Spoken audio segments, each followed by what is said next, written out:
Hey guys, welcome back to the new and improved channel. Nothing has changed at all, just the name. It's no longer Chef Development, it is Al Brady, which is coincidentally my name, so that's worked out quite well. Now before we begin, I just want to say a huge thank you to all the love and support I got when I changed everything over. I was really surprised just by how many people got in touch just to send love my way, basically just for putting myself forward instead of hiding behind this fake brand. It really meant a lot, so thank you so much. Right, today we're making Fougasse for no other reason than it's easy to do, fun to make, and it looks super impressive when it's done. So I thought it would be a good one to add to your bread making to-do list. Right, let's get on with it.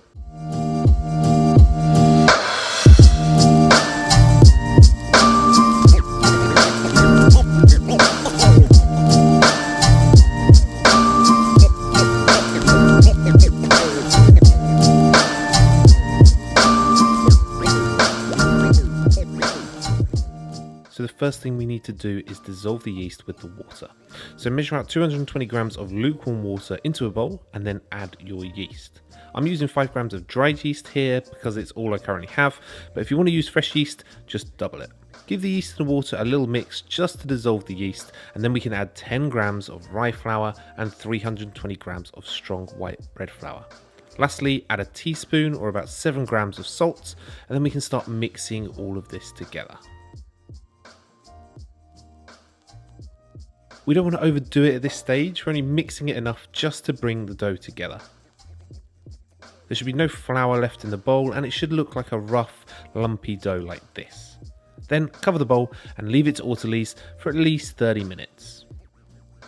I've said it before, I'm a big fan of the autolyse stage. It dramatically improves the finished bread's crust, flavour and texture, and you don't have to do anything, so don't skip it, just let it do its thing. Once the dough is rested, turn it out onto the work surface and knead it for about 10 minutes. Avoid adding any extra flour at this stage, you'll just end up drying out the dough. Don't be afraid if it feels a little bit sticky or tacky, that's totally fine. Just keep working the dough and developing that gluten and you'll find that the dough will just become less sticky and start to become far more elastic. If it's still sticking to your hands, try washing them, drying them and then kneading the dough again. That should hopefully do the trick. Now, when it comes to kneading, you can do it however you like. I use this method of folding the dough on itself, stretching it out, and then turning the dough and repeating this process over and over again. I find I can get a really good rhythm and a really good speed going, but as long as you're working the dough and developing that gluten, you're good. Once the dough becomes smooth and springy, place it into a bowl, cover and leave to prove in a warm place for an hour or two or until it has doubled in size. While the dough is proving, preheat your oven to 230 degrees or as high as it will go. Place a baking sheet or your breadstone into the oven to preheat as well. Once the dough is doubled in size, we can shape the Fougasse. Now, if you have a peel, you can do this directly onto here and transfer it to your preheated stone. But I don't have a peel or a breadstone, so I'm going to do things slightly differently. I'm going to use a piece of parchment paper as my peel instead. So lightly flour your paper and turn the dough out onto the surface. Flip it over so the dough is smooth side up, and then carefully stretch out the dough into a rough rectangle, being careful not to knock out too much air. Using a dough scraper, make a diagonal cut across the centre, making sure you don't go right to the edges but cutting down through to the work surface. Then make 2 or 3 smaller diagonal cuts, fanning out on each side of the larger middle cut. Let's get a bird's eye view of that. Using the dough scraper, make a diagonal cut right across the centre. Don't go to the edges, but make sure you cut right down through to the work surface. Then make 2 or 3 smaller diagonal cuts, fanning out from each side of that large middle cut. Once we've made all our cuts, we can carefully use our fingers to gently open them out to form the holes. I really like to create this sort of leaf shape with mine, but you can freeform it, do what you like, let your bread artist shine. When you're happy with your Fougasse design, cover the bread with a clean cloth and leave it to prove for 30 minutes to an hour until the Fougasse has doubled in size. After the Fougasse has doubled in size, it's ready to bake.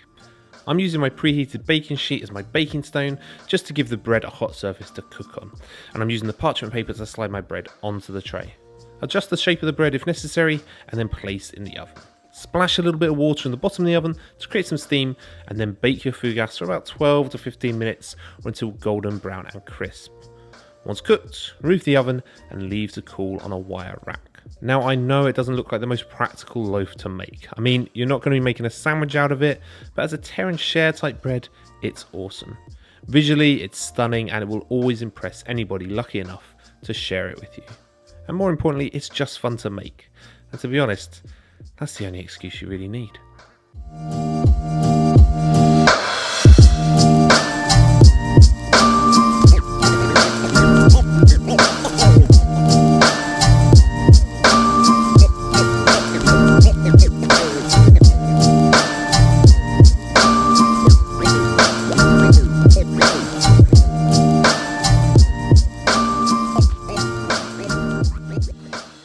And that's it, Fougasse bread, possibly the most impractical bread loaf you'll ever make.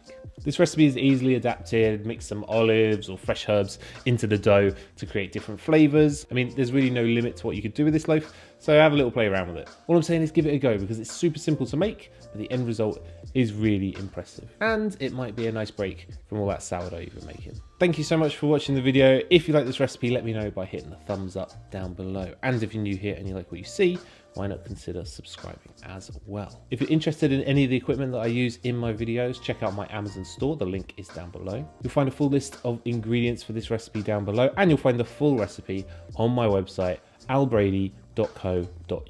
Do not go to albrady.com. That is a very different website. He sells real estate. It's totally different to what I do. Thanks again. I'll see you next time.